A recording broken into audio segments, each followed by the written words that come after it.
Assalamualaikum warahmatullahi wabarakatuh. Waalaikumsalam warahmatullahi wabarakatuh. Hai teman pemilih, berjumpa lagi di KPU Corner, podcastnya KPU Kabupaten Bogor bersama saya Memutia. Sedikit informasi untuk para teman pemilih. KPU Corner merupakan sarana media yang dimiliki oleh KPU Kabupaten Bogor untuk mensosialisasikan seluruh tahapan-tahapan pemilu.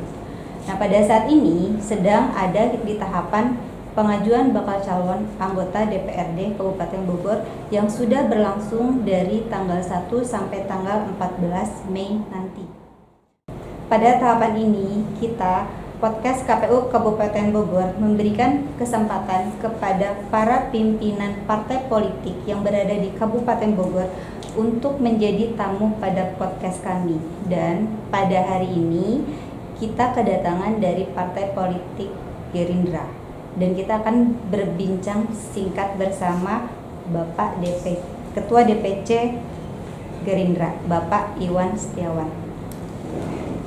Assalamualaikum warahmatullahi wabarakatuh, Pak. Waalaikumsalam warahmatullahi wabarakatuh, Mbak Mutia. Apa kabar? Baik. Senyum selalu ya, Pak. Ya, partai itu seni. Okay. Jadi berpolitik itu tidak ada yang diselesaikan di meja serius. Bisa di meja makan, bisa di meja kopi, makanya harus santai. Santai. Jadi jangan tegang saja. Jangan tegang saya.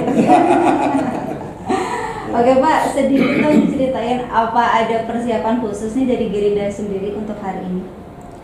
Ya, Gerindra ini ikut kontestasi pileg ya dan pilpres dari tahun 2009. Ya, mungkin ini yang keempat ya, di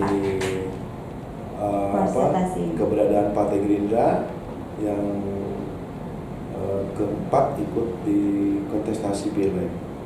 Jadi persiapan yang keempat ini ya kami tidak sifatnya mendadak ya, tapi semenjak beres pilpres tahun 2019 ya kami terus bagaimana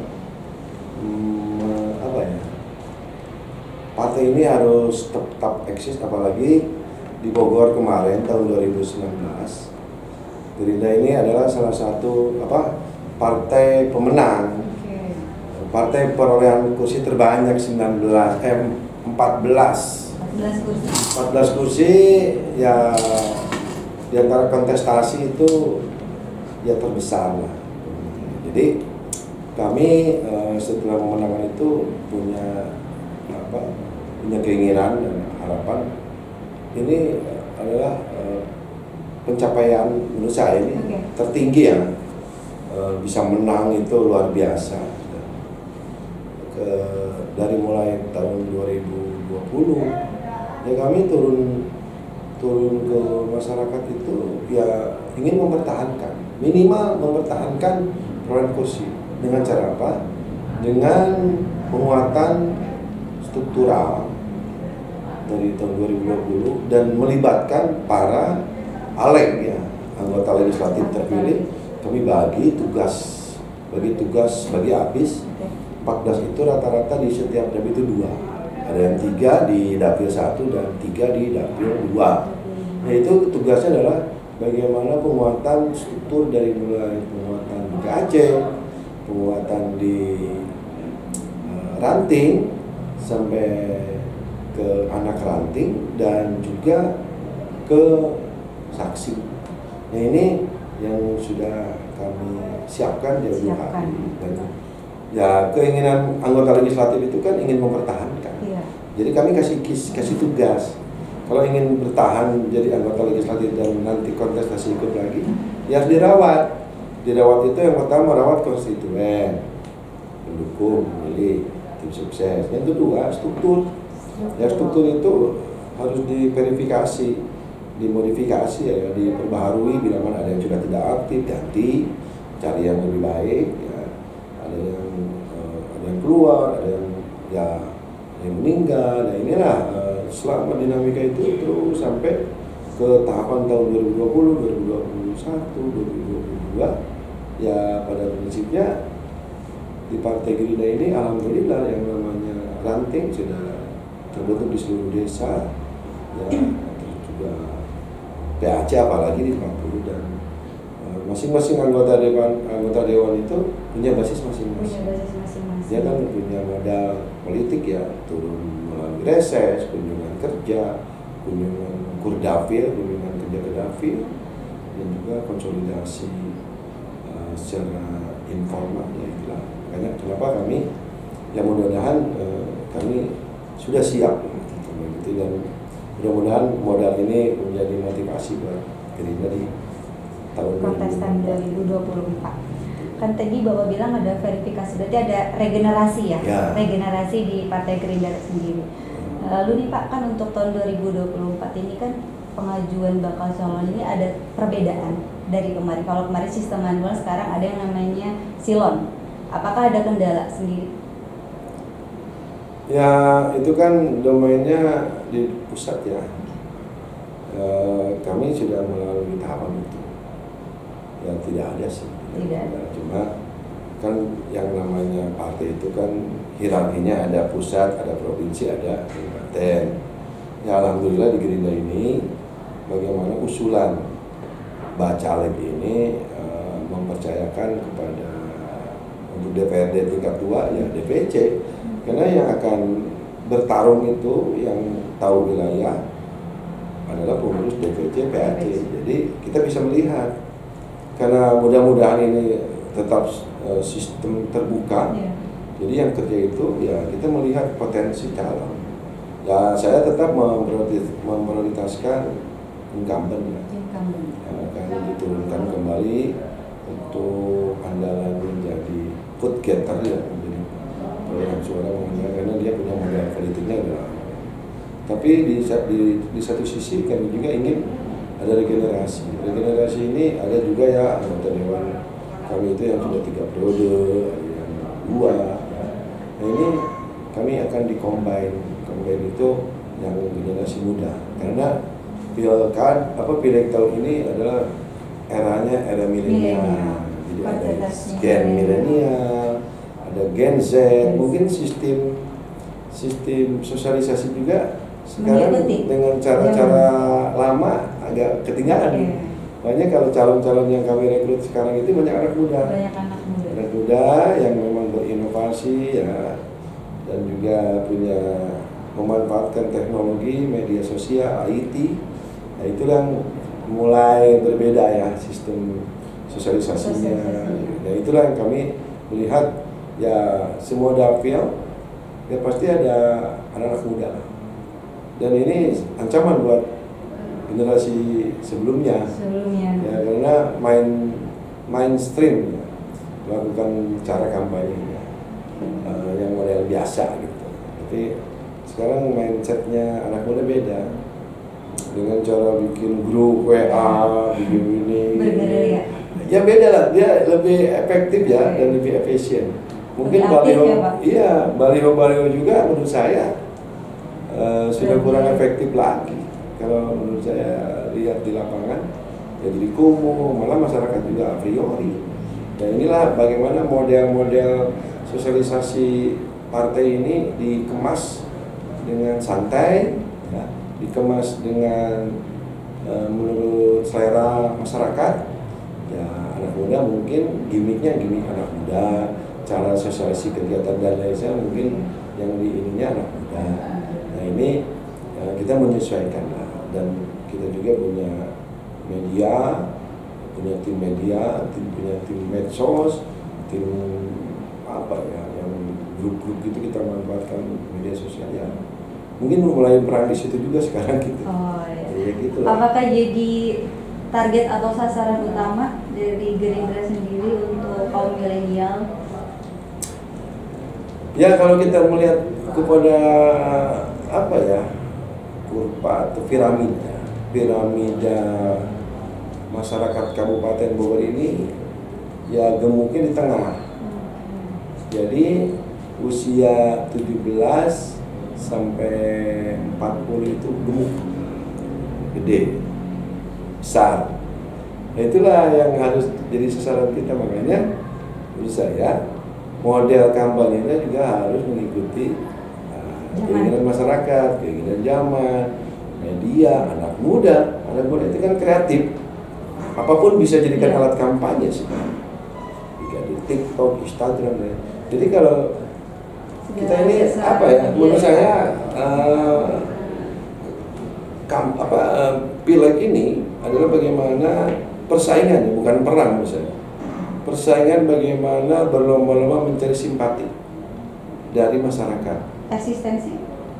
Ya, eksistensi keberadaan partai juga menurut saya ya salah satu modal. Ya Gerindra ini kan dibuat sebagai alat perjuangan ya. Ketua Umum Gerindra itu Pak Prabowo Subianto sebagai alat perjuangan. Kalau Anda mau merubah, masuk di dalam partai politik sebagai alat perjuangan untuk merubah yang tidak baik menjadi baik, yang baik lebih baik. Nah, itulah. Jadi kalau anak muda kita bilang, kalau Anda ingin merubah, masuk di dalam partai politik, masuk di dalam legislatif, masuk di dalam eksekutif. Setelah punya kekuasaan, itu bisa merubah. Kalau ingin merubah tapi kita tidak masuk di dalam sistem atau tidak masuk di dalam partai politik, ya pasti di luar. Ya, kalau pengen merubah harus di dalam. Apa di dalam? Ada dua media kita, yaitu sebagai anggota legislatif dan juga sebagai anggota atau sebagai eksekutif. Nah ini maksud tujuan berpolitik berpartai. Jadi saya mengajak kepada masyarakat jangan menganggap partai politik itu kotor, partai politik itu jahat, partai politik itu kejam. Rubah mindset, Pak. Rubah mindset. Menurut saya kalau ingin merubah, ya masuk. Mau nggak mau aturan undang-undang yang bisa merubah suatu wilayah atau suatu negara, ya harus melalui pesta demokrasi. Inilah saatnya 2024, saatnya pilihan masyarakat. Masyarakat ingin kemana? Masyarakat ingin memilih partai yang punya punya visi misinya apa? Itu harus komitmen partai. Nah, Gerindra ini menurut saya partai di segala usia. Anak muda kita punya wadahnya. Ada yang namanya Satrianya, Satgasnya, ada juga melalui Tidar itu OKV-nya, underbownya partai itu Tunas Indonesia Raya. Nah ini banyak yang sudah eksis dan juga berpolitik melalui wadah organisasi Tidar ya masuk. Sekarang itu banyak dari Tidar, dari Vira, Perempuan Indonesia Raya, dari Satria, tim relawannya, itu sekarang di mix. Kami mulai dari pengurus partai, dari Satria, dari Tidar, dari Vira, itu kita masuk.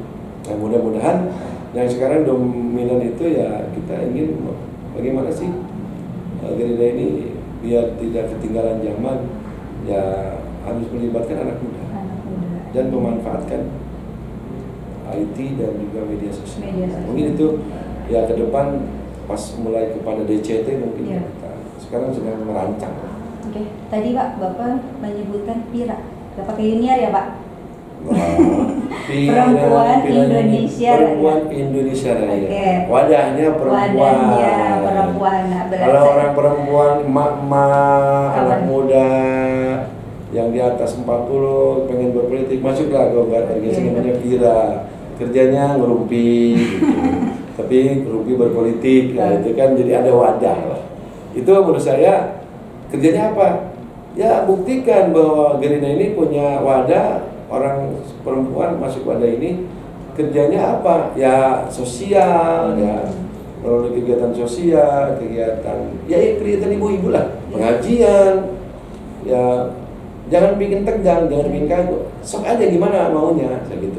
Akhirnya kan nyaman. Oh ternyata masuk partai politik tidak kaku, tidak bagaimana cara ini menyeramkan itu. Ya siasat itu enggak lah. Apalagi Tidar ya. Saya pernah bercanda. Tidar itu Tunas Indonesia Raya itu anak muda baik perempuan atau laki-laki. Kerjanya apa? Ya kerjanya saya bilang kerjanya Tidar itu bagaimana cara main secara bergaul, nongkrong, Iya. tapi punya ciri khas. Bikin event yang anak-anak muda, bikin podcast, bikin pokoknya yang anak-anak muda di luar itu bisa tertarik, pengen masuk dong. Tidak, ternyata anak-anaknya lucu-lucu, kalau laki-laki cantik, kalau perempuan ganteng-ganteng. Iya. Terbalik, baru saya mau bilang nggak terbalik, Pak. Gitu, jadi kita santai aja lah. Iya. Dan Bapak tadi nih masih berbicara tentang perempuan, Pak. Gimana kuota 30%-nya di Gerindra? Apakah sudah terpenuhi atau bahkan melebihi di setiap? Kalau perempuan kita overload ya, malah kita diverifikasi karena itu wadahnya Pira. Karena ada wadah jadi Ada wadahnya melebihi Pira. kuota. Pira itu di setiap wilayah ada, tiap kecamatan ada pengurus Pira. Ya anggotanya harus perempuan. Kegiatan kumpul-kumpul, kegiatan arisan, kegiatan sosial kalau ada bencana ikut. Jadi semua kecamatan pakai baju Pira itu yang kita dukung untuk sosialisasinya. Alam tertarik. Jadi kalau kita cari anggota legislatif dari perempuan kuotanya 30 ya mudah. Ya tinggal kita pilih yang mana yang potensi. Kita juga tidak mau memberikan mencalonkan tapi tidak mau bertarung, tidak mau bersosialisasi, tidak mau turun yang tidak mau turun ke masyarakat hanya melalui medsos saja, tidak. Kita juga verifikasi ke lapangan, dari mana, apakah tinggal di situ udah lama, di dropping juga kan sekarang organisasi suara terbanyak. Keinginan kami suara terbanyak supaya apa? Supaya masyarakat itu merasa punya hak memilih berdasarkan wilayah. Saya ingin perempuan dari kecamatan ini jadinya itu kan. Ya kita siapkan ini loh, kami punya figur 3 orang perempuan yang siap untuk bertarung di pileg ini dengan modal berorganisasi, modal ini politiknya di organisasi Pira. Itu insya Allah udah 30% lebih lah. Kalau target Pak di pemilu 2024? Ya kalau Gerindra pemenang ya kami diberi target juga sih DPP Bogor ini. Tetap ada target ya Pak? Oh, ini buat motivasi, harus. Kalau mempertahankan bukan target itu. Tapi kami ditargetkan 16. Berarti nama 2 dari yang sekarang sudah kita peroleh nama 2 lah. Mungkin kami akan menghitung kira-kira dapil mana yang bisa nambah dari 2 ke 3. Itulah. Mungkin setelah DCT ini kan ini kan calon-calon ini belum berani turun ke masyarakat langsung sekarang karena belum ada pengumuman DCS DCE nomor urut dan apakah bagaimana ini hanya ya mungkin bersiasat, mungkin hanya mengenalkan secara umum aja dulu tapi belum kepada strategi langsung ke masyarakat, belum, karena mungkin baru partainya saja. Gerindra ini kan udah dikenal lah di Kabupaten Bogor, apalagi Bogor ini menjadi basisnya Pak Prabowo, dan ini efek daripada efek Prabowo ini bisa berdampak terhadap perolehan kursi, insya Allah. Jadi ada target penambahan kursi dari sebelumnya? Ya, 16. Mudah-mudahan. Terus langkah-langkahnya nih Pak yang sudah akan dan sedang dilakukan untuk mencapai target menambah tadi? Ya kalau yang namanya target, ini kan yang namanya pileg ini yang dihitung suara itu ini kan berbentuk angka. Ya kalau target kita di 3 kursi per dapil, ya di angka berapa kita dapat? Misalnya kita dapat 40 bisa 100.000 per dapil, ya harus dihitung. Kami sudah menghitung kalau satu dapil itu 3 kursi, berarti ya perolehan suara partai ini harus di angka 100.000 per dapil. Nah 100.000 dibagi 10 kecamatan misalnya, berarti satu kecamatan harus dapat berapa gitu. Berarti langkah-langkahnya sudah ada perhitungan. Kalau saya kan ada namanya quick count, apalagi perhitungan cepat. Ada lagi kan yang namanya menurut saya kursi itu angka. Jadi kami fokus ke angka. Angka berapa yang akan kami patok targetkan bila mana ingin dapat 3 kursi per dapil. Kita ngomong dapil, ngomong target 2 kursi juga, rumusannya dari mana? Nah kita ingin terukur lah. Jadi sesuatu itu kalau kami tidak mau sesumbar, ada misalnya belum dapat kursi tapi targetnya 2 kursi, itu kan bingung kalau misalnya. Kalau kami ada yang sekarang itu rata-rata di Gerindra itu 2 kursi per dapil. Nah itu berapa dulu, hitungan dulu, kita dapat 2 kursi berapa? Apakah 60.000 atau 70.000 satu dapil? Ya kalau 70.000 berarti 2 kursi. Kalau misalnya pengen 2 tambah 3 kursi harus di angka 90.000, nah gitu. Dari mana? Ya harus kerja keras. Inilah target. Saya bebankan kepada caleg, Mbak Caleg, kalau Anda pengen menang, target suara Anda segini. Dari mana? Hitung lagi. Anda udah kira-kira suara Anda udah berapa? Dari mana? Datanya mana, kan gitu. Semua by data. Ya maka rasional kalau menurut saya, DPP itu memberikan target 16. Nah, kami akan hitung lah. Ya kebetulan kami juga akan fokus memenangkan karena saya pribadi tidak mencalonkan. Kalau tidak mencalonkan kan tidak ada beban, jadi ngaturnya enak. Jadi kalau dia pengen menang ke sini kan saya juga merangkap sebagai PLT Bupati ya. Bisa tahu lah Gerindra itu di mana, bagaimana penguatannya. Saya sering keliling desa, kecamatan tiap 2 minggu. Ya mudah-mudahan bisa kelihatan gitu. Lalu sekali lagi dong Pak, harapan dari Gerindra biar lebih mantap, kan tadi sama Bapak udah dijabarin nih. Harapannya sekali lagi dong di pemilu 2024. Ya harapan saya nomor utamanya adalah saya itu masih ada yang kurang ya. Selama berjuang di Partai Gerindra ini kan, apa yang sudah kita perjuangkan secara keanggotaan partai sudah ada yang tersampaikan, sudah ada yang nyampe jadi dewan, jadi DPR RI provinsi atau jadi anggota DPR RI itu perjuangan itu sudah menghasilkan itu. Tapi ada satu yang menurut saya ini yang lebih utama, yaitu bagaimana harapan kami di Pilpres dan Pileg 2024 itu menjadikan Bapak Prabowo Subianto menjadi presiden. Itu yang mudah-mudahan tahun ini. Harapan khusus spesial. Jadi saya akan fokus memenangkan Pak Prabowo.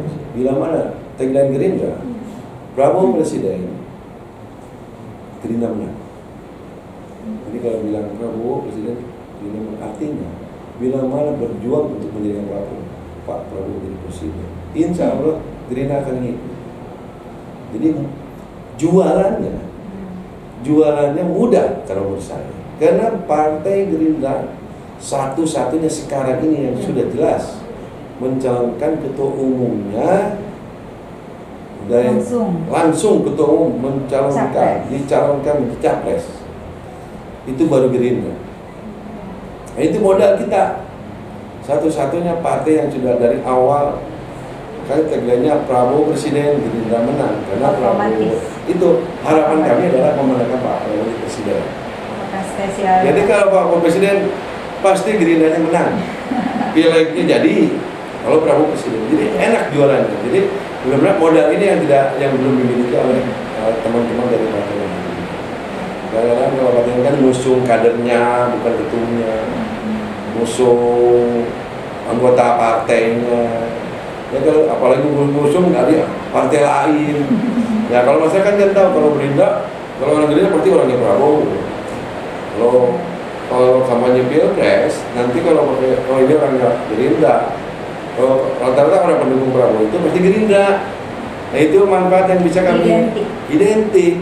Makanya kenapa targetnya begitu? Harapannya ya itu. Harapan kami ya beliau alhamdulillah masih sanggup dicalonkan dan siap menjadi calon. Ya harapannya mengerek partai. Banyak partai yang tidak mencalonkan ketua umumnya suaranya tergerus. Hanya Gerindra ini saya pribadi dan rekan DPP sangat berterima kasih kepada ketua umum yang mau kerja keras, capek juga satu kali mencalonkan wakil presiden, 2 kali mencalonkan presiden. Pak Prabowo belum berhasil, tapi partainya sudah. Nah itu loh bukti bagaimana kader-kader gede ini semangatnya luar biasa, dan kesedihan itu tidak membuat kita terlena, kita terpuruk, tapi kesedihan itu kemarin sudah kita berjuang lagi. Di Partai Gerindra itu tidak ada namanya politisi, yang ada adalah berjuang politik. Berjuang politik, dan alhamdulillah harus mengikuti semangat Ketua Umum Pak Prabowo. Saya pernah melihat dan mendengar beliau pidatonya harus jadi satria. Satria itu kalau bertarung jatuh bangun lagi, jatuh bangun lagi. Nah itulah Partai Gerindra. Tidak usah minder, kalah bangun lagi, kalah lagi. Namanya juga satria. Satria itu bukan juara terus.